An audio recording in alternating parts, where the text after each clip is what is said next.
Jaz sem z vami delil tudi nekaj mojih misli o pomenu neposrednih tujih investicij in pomenu za blaginjo in rast gospodarstva.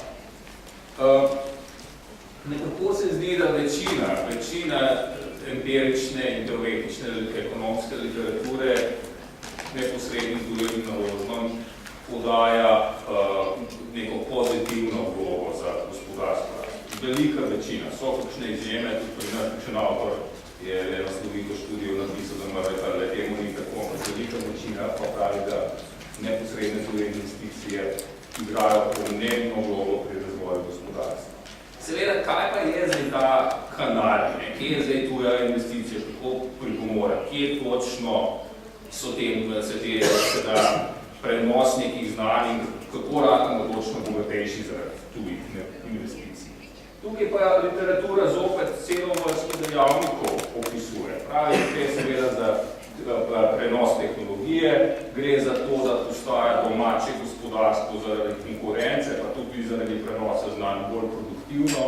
Gre za to, da se domačini, da se nekako lahko naučijo nekih novih poslovnih procesov, da gre za, da se trg delovne sile izboljša tako za menedžere kot za vse ostale. Neka firma pride delati nekako drugač, zaposli zmeraj tudi nekih domačinov, tako da te domačini nekaj časa lahko delajo za tujce, potem gre pa tudi nazaj počne bolj domače podjetje in se tudi ta človeški kapital na ta način bogati.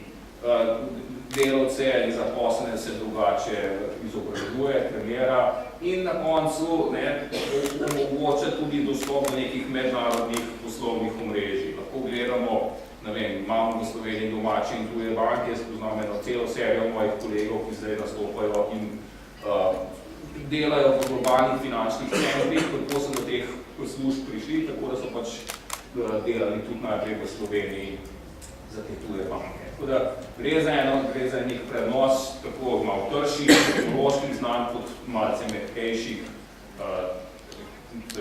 človeških znanj. No, ampak predvsem naj bi domača podjetja imela korist od te neke pospešene difuzije novih tehnologij. Če je se nek nov produkt, tudi na domačem trgu ponudi, zato ker je prišla tuja naložba, imajo od tega pač tudi domače firme, lahko se nekaj uči. Včasih je zadostno, da že opazuješ, kako nekaj dela. Kot rečeno, spet imamo domače pa tuje banke, družijo se na bančnih dnevih in sigurno se pogovarjajo ljudje, kako pa pri vas back office deluje, če več drugega. Včasih je že to zadost. Pa tudi to, kot sem omenil, zaposleni tudi prehajajo med družbami in en del tega znanja, know-howa, ne glede na vse konkurenčne klauzule, vendar tudi s sabo prenašajo. Tako da to so neki te učinki na produktivnost, ki ga tuja naložba lahko prinaša. Pomembno je tudi to, tudi na začetku so uvodničari, ko jaz rekel, kapitala je zdaj zelo malo. In je res tudi to, da napram drugim kapitalskim tokovom, portfeljskim naložbam, posojilom, so tuje neposredne naložbe izjemno stabilen kapital. Ne gre, ne moraš tovarno postaviti v enem mesecu, kar zapreti pa nekam odnesti. Portfeljske naložbe seveda lahko. Posojilo, ki je prišlo, ga ne odobriš, ne refinanciraš, pa ga pač spet ni.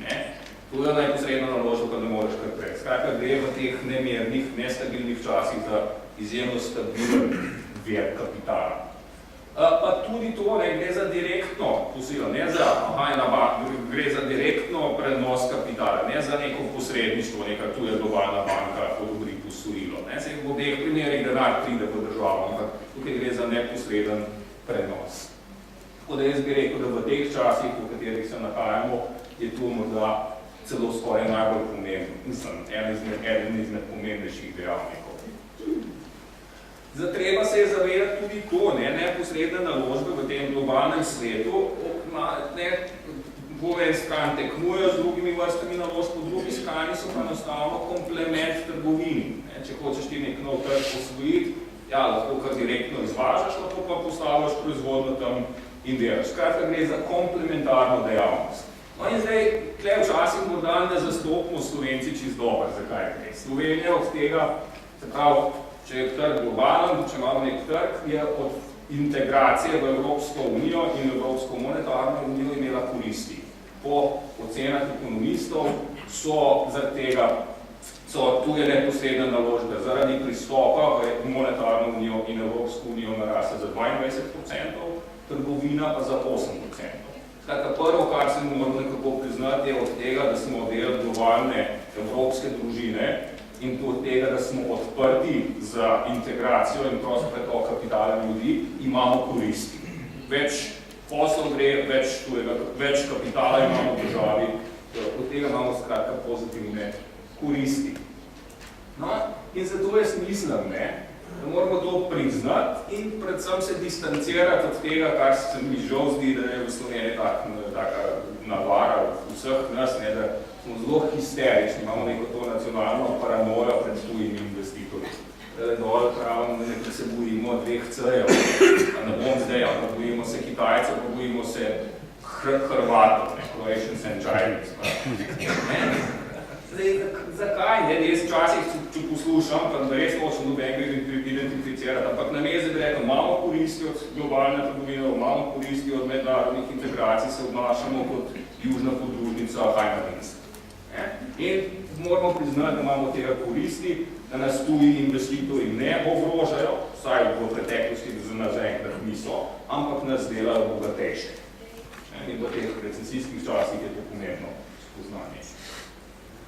Je seveda tudi to treba, niso zdaj tu je investicija, pa so pa tavžen proža za vse to zdrav. Absolutno ne. Imajo seveda svoje omejitve in predvsem so te neke pozitivne eksternalije odvisne tudi od tega, kako je država sicer na splošno razvita. Če je vse zelo rigidno, vse zelo birokratsko, če lahko tu je naložba pride, ampak nima država nič od tega.